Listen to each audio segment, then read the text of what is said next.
รื่องโดยอิงใส่ข้อความในพระคัมภีร์คริสเตียนในมื้อที่6ที่พระเจ้าได้สร้างโลกพระเจ้าได้ว่าบัดนี้เฮาจะสร้างมนุษย์ให้คล้ายคือเฮาแล้วพระเจ้าก็เลยปั้นมนุษย์จากฝุ่นขี้ดินและเป่าลมหายใจแห่งชีวิตเข้าสู่หูดังของมนุษย์นั้นและเขาจึงกลายเป็นผู้มีชีวิตและวิญญาณพระเจ้าได้เอิ้นชายคนนี้ว่าอาดามยังอยู่ผู้เดียวและบ่ได้มีคู่ที่เหมาะสมดังนั้นพระเจ้าจึงให้อาดามนอนหลับอย่างบ่รู้สึกตัวแล้วเอากระดูกข้างออกจากอาดามพระเจ้าได้สร้างผู้หญิงจากกระดูกนั้นแล้วพานางมาหาอาดามได้เว้าว่าผู้นี้คือกระดูกจากกระดูกของเฮาและเนื้อจากเนื้อของเฮา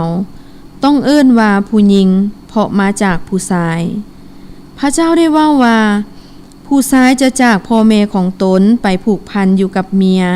และทั้งสองจะเป็นเนื้ออันเดียวกันทั้งผู้ชายและผู้หญิงก็ปะเปื่อยอยู่และบ่ฮู้สึกอายกันอาดามได้ตั้งชื่อให้เมียเขาว่าเอวา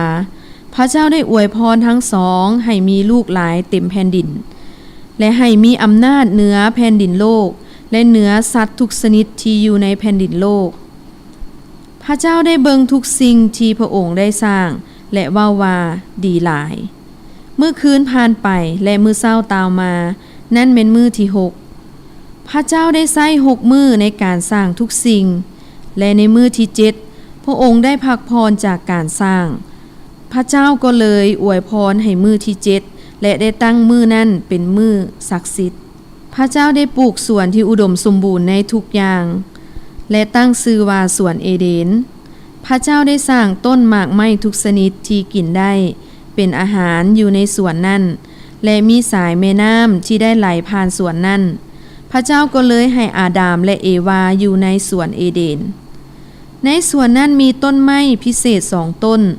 นหนึ่งแม่นต้นไม้แห่งชีวิตและอีกต้นหนึ่งแม่นต้นไม้แห่งความสำนึกความดีและความชั่วพระเจ้าได้สั่งว่าพวกเจ้ากินหมากจากต้นไม้ทุกต้นอยู่ในสวนได้ยกเว้นหมากจากต้นไม้แห่งความสำนึกความดีและความชั่วห้ามกินจากต้นนั้นอย่างเด็ดขาดพอในมื้อใดที่เจ้ากินเจ้าจะต้องตายแน่นอน